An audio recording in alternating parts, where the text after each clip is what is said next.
Hello everyone, I am Aishwarya Gaudar and today we are going to deal with the topic heterocyclic chemistry. Before going to know about heterocyclic chemistry, first we need to know the basic concepts of heterocyclic chemistry.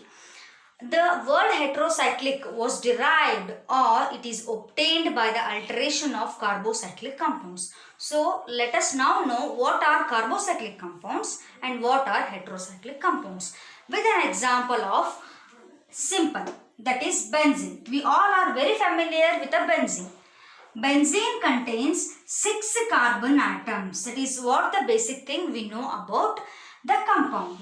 So now what I am going to do is that I am going to replace or I am going to remove one of the carbon atom. That is one carbon atom from the benzene I am going to remove, and that removed carbon atom I am going to replace it by a nitrogen atom.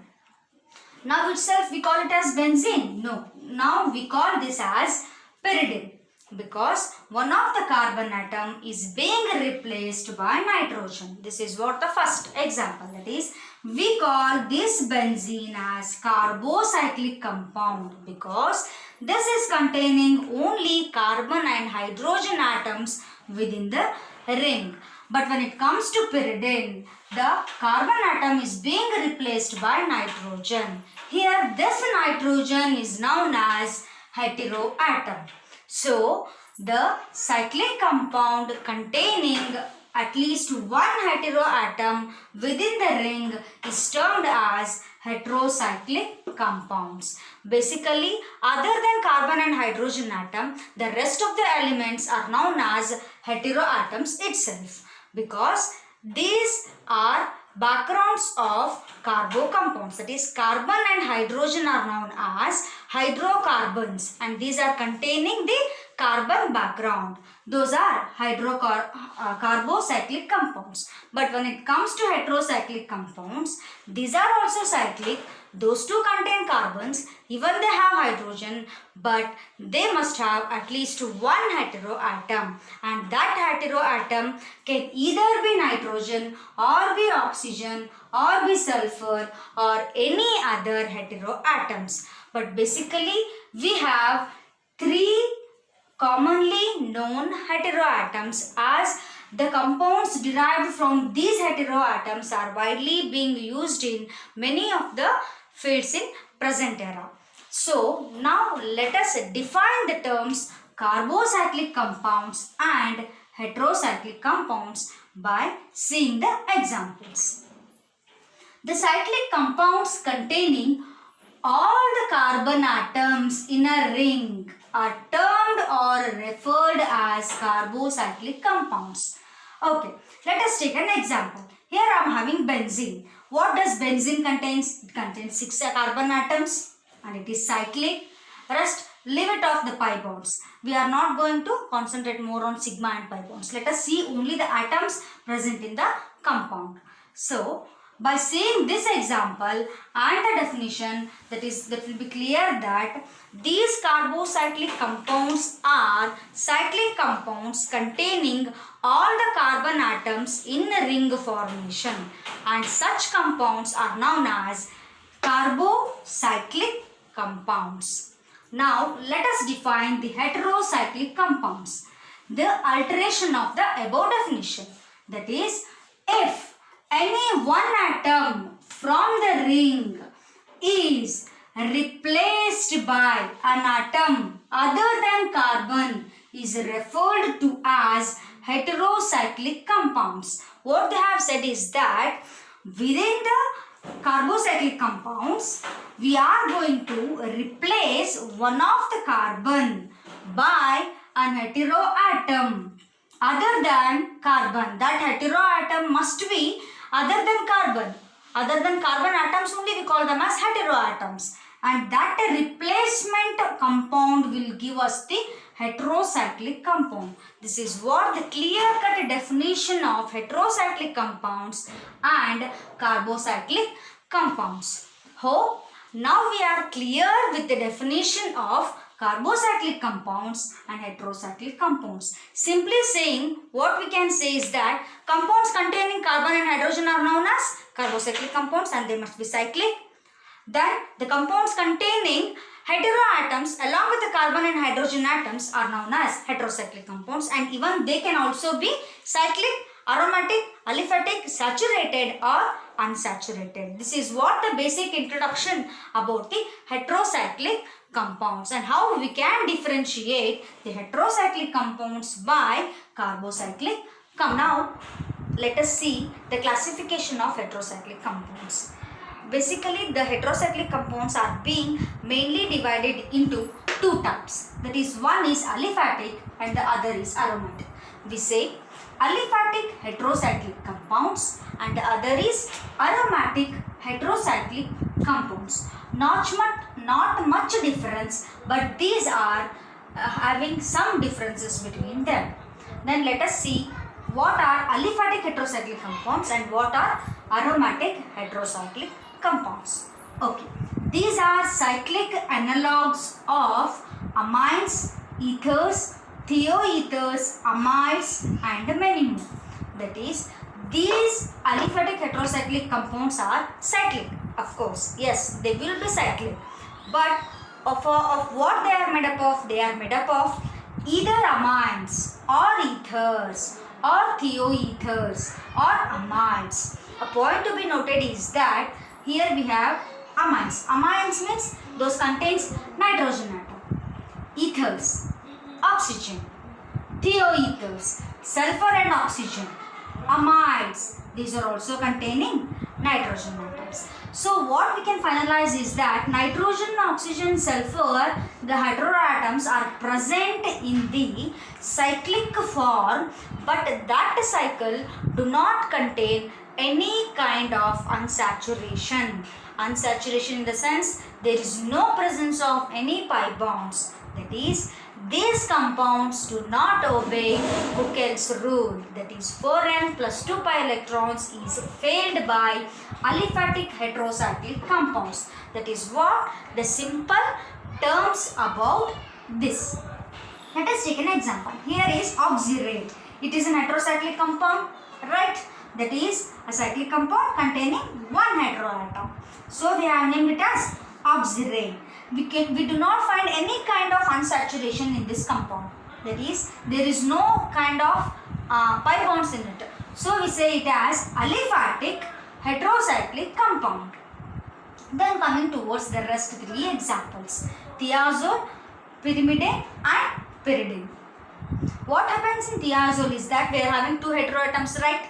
There is sulfur heteroatom, nitrogen heteroatom with 4 pi electrons. So this is known as aromatic heterocyclic compound because there is a kind of unsaturation in the ring.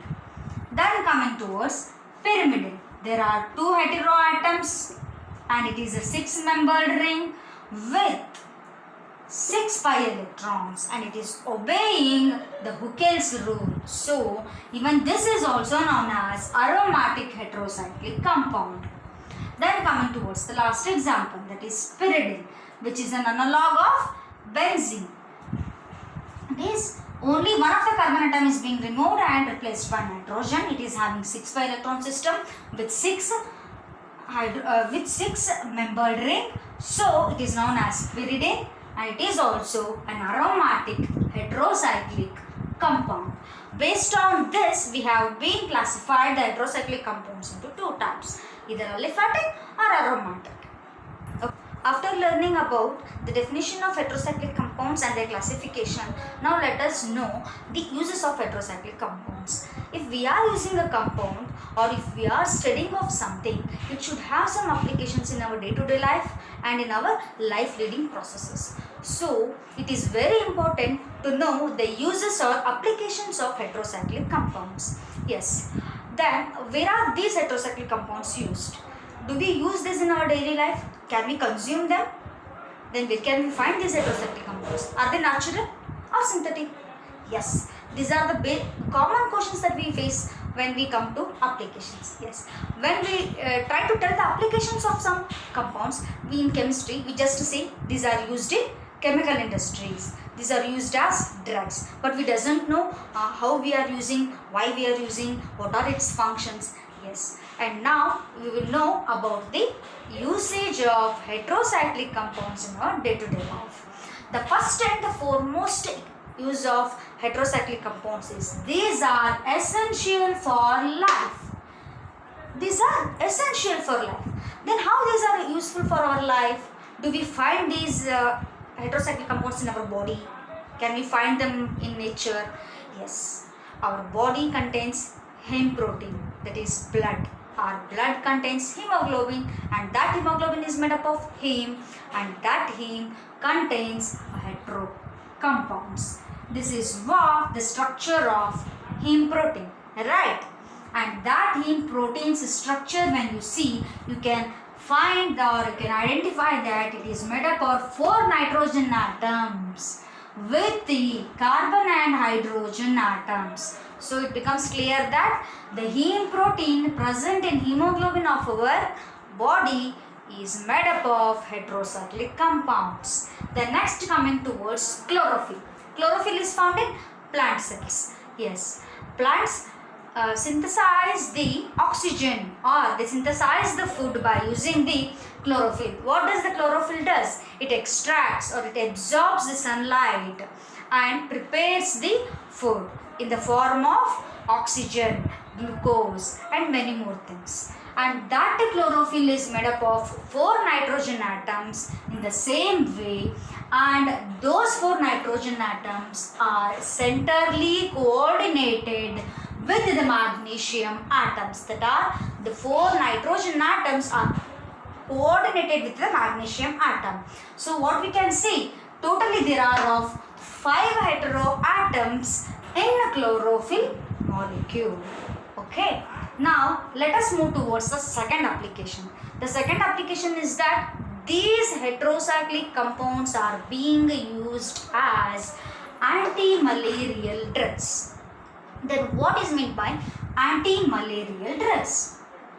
The drugs which are being used to cure the malaria. Before, in certain years, the malarial disease was being spread widely as now as that of COVID. So these 2 drugs were synthesized in order to cure the malaria disease. So they got the name anti-malarial drugs, that is quinine and HCQ. Then what is meant by HCQ? HCQ is nothing but hydroxyl chloroquine. Both quinine and hydroxyl chloroquine are being used as anti-malarial drugs in curing the malarial diseases. Then next is, these heterocyclic compounds are also antibiotics that can be used in the medicinal fields. Living of chemistry, let us see the basic application of heterocyclic compounds in our day-to-day life. All of us consumes tea or coffee, and that tea or coffee will contain caffeine. Then moving towards the structure of the caffeine, when we see, we notice that there are 3 hetero atoms. That is nitrogen, 2 hetero atoms. So 2 hetero atoms, that is nitrogen and oxygen. That means what? Even the caffeine present in the tea or coffee that we consume is a hetero compound. Then what we can say? These heterocyclic compounds can even be consumed. Then what is the use of this caffeine in our body?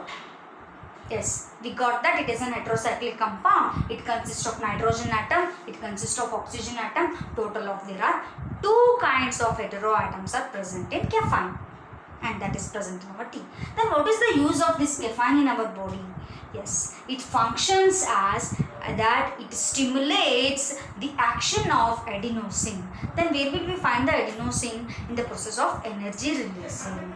Then the second application of caffeine is that it stimulates the natural tiredness occurred in our brain. That is, when all we feel tired or we get headache, we consume tea or coffee.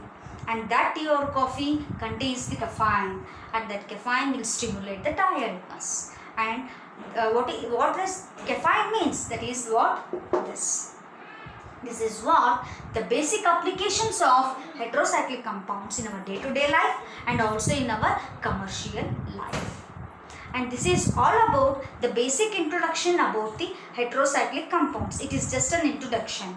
Then in further next class we will be studying about the nomenclature of heterocyclic compounds. That is how we named the compound as caffeine and how we named this as quinine and this only as hydroxychloroquine, on what basis we are going to name them, on how many ways are they to name the compounds will be studied in next of the classes. And a special request is that as this is my first video, I request you to suggest me if any changes and please do comment on my chapter.